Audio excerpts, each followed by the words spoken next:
Hi, are you bored of this beautiful landscape content that I post all the time? I was, somehow. So I decided it's time for another kind of video again, and 4 months ago I arrived here in Canada.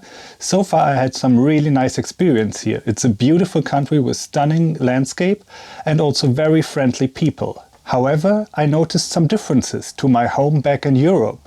Differences I don't quite understand. So grab yourself a cup of coffee and I'm going to talk about the 5 things that I think are confusing here in Canada.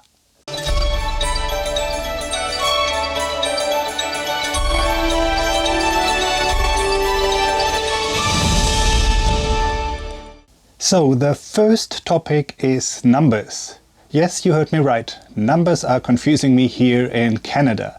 Before I came here I thought it's going to be easy because unlike the US, Canada also has the metric system as most of the European countries. And everything from distances, weight or speed is the same. However, after some weeks or months here, I now found out that it is not as easy as I thought in the beginning. What confuses me most is that the Canadians don't use the metric system for everything. If the distances get shorter, they somehow switch to the imperial system with feet and inch.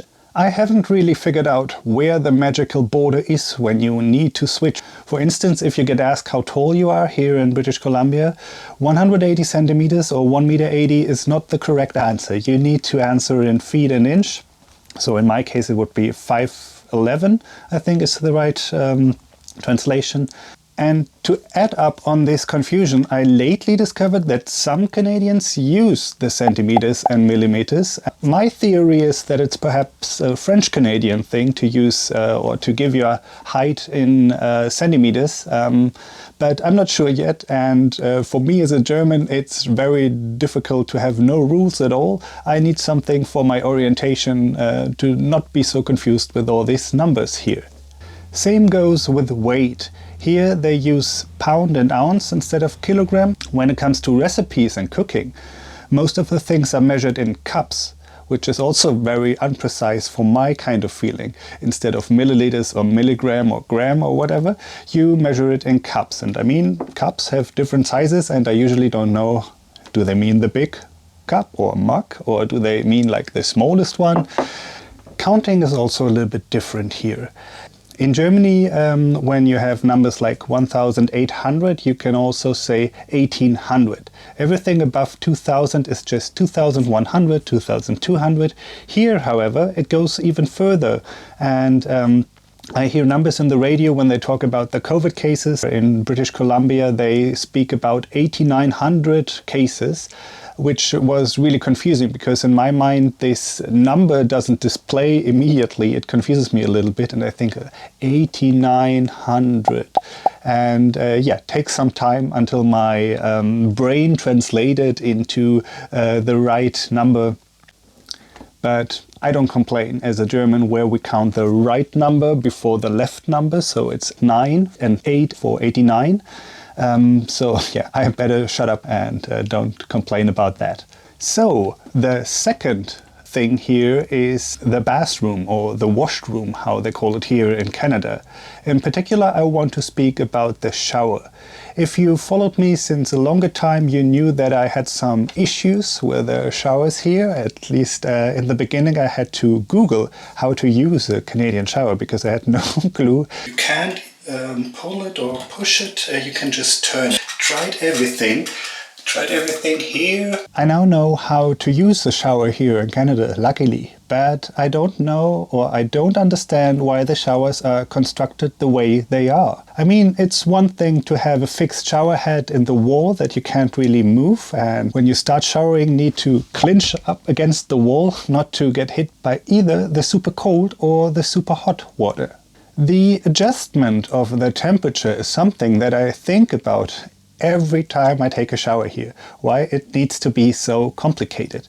Because we have on the one hand these showers where you have these handle thing, and that you just turn it until you hit the right point where the temperature is warm. However, you need to cross the area where the cold water starts and not turn it too far so that you enter the hot area. Especially for the second session, when you used your shampoo and everything, to switch it off, you need to turn the handle completely back. So for rinsing off your shampoo and everything, you need to adjust the temperature again. I think it's very inconvenient that you need to adjust the temperature twice, and especially in a trailer like I'm living now, you just have a limited amount of hot water, so you shouldn't spend too much time with searching for the right temperature. On the other hand, you often find a system here where you have a separate tap for hot and for cold water.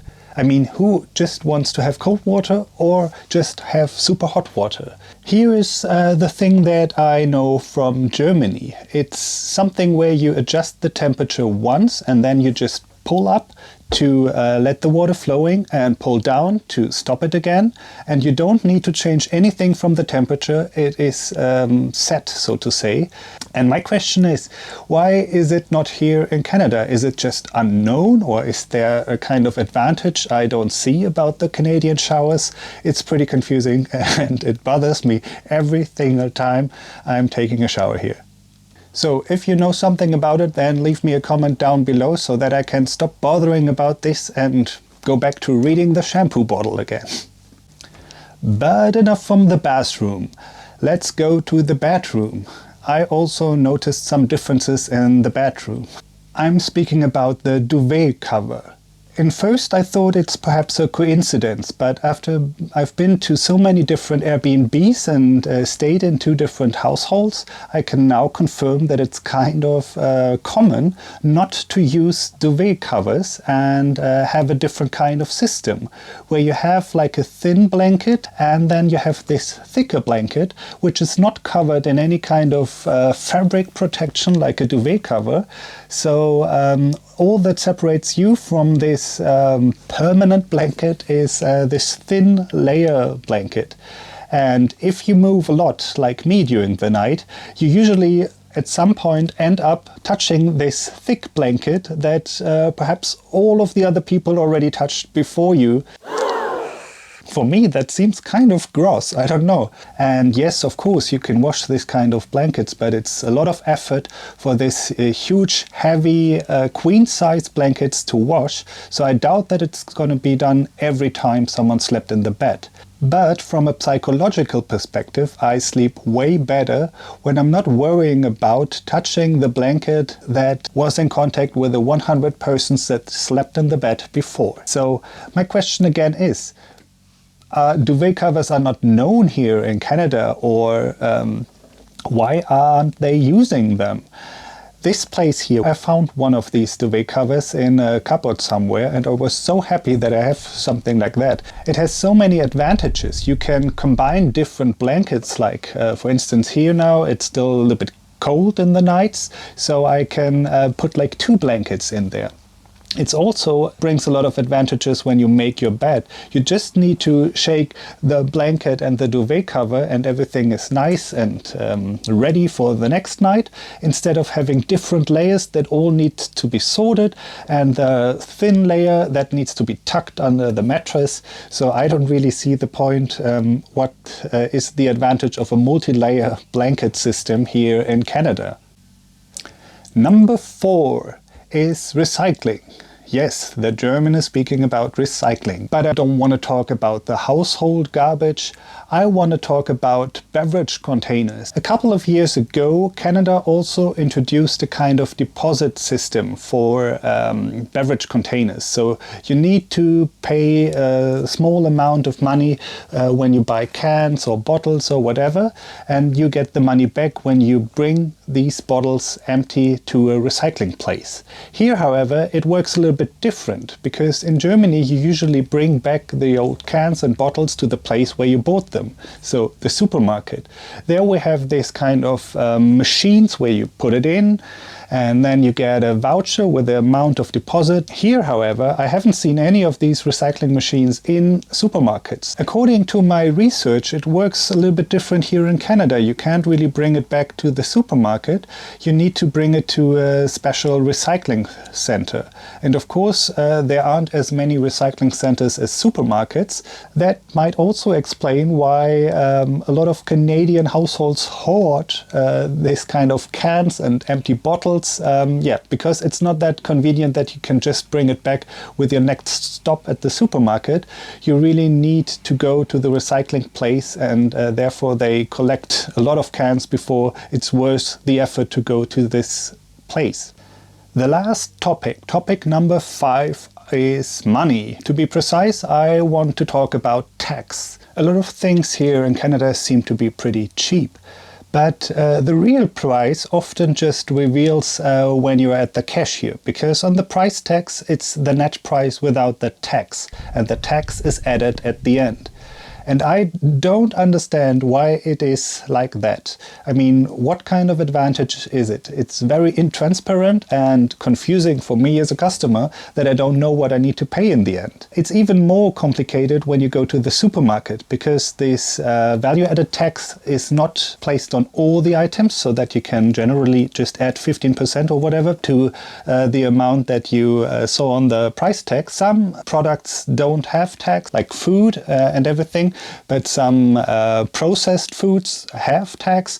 I didn't really get the system where it's added and where not, but in the end you just need to wait until you're at the cashier to know how much you actually need to pay.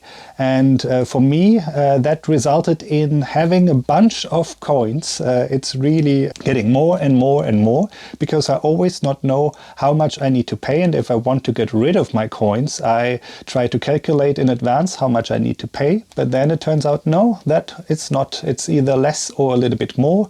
And since I'm still not knowing how much each coin is worth, I'm taking forever to get the right amount of money. I keep my coins in bundles of $2.50 because I can use it for the bus. They just accept cash. I know that the different provinces and territories here in Canada have different taxes. So you pay another amount of tax here in British Columbia than you would do in Alberta or Nova Scotia or whatsoever. And the only advantage I see is, I don't know, if you are a burger restaurant and say like, yeah, our burgers cost $5, you can broadcast this TV commercial nationwide, and it's correct because the tax is added at the later point. And so to say, you're going to pay like $6 here in BC, $5.50 in Alberta. That makes sense. But in total, why not calculate all the prices to the point what you actually need to pay? So don't get tricked by super cheap prices. Always have in mind that the tax is added at the end. And it was, or it's still pretty confusing for me that it's so different, because I think it's just Canada and the US who have this kind of system. In every other country, you see the price that you need to pay, which makes for me the most sense. So yeah, that were my 5 facts about Canada that are confusing to me. Perhaps you can spark some lights why it is the way it is, and leave a comment down below. Alright guys, that's it for today. I hope you understood why I'm confused here, and see you next time. Bye bye.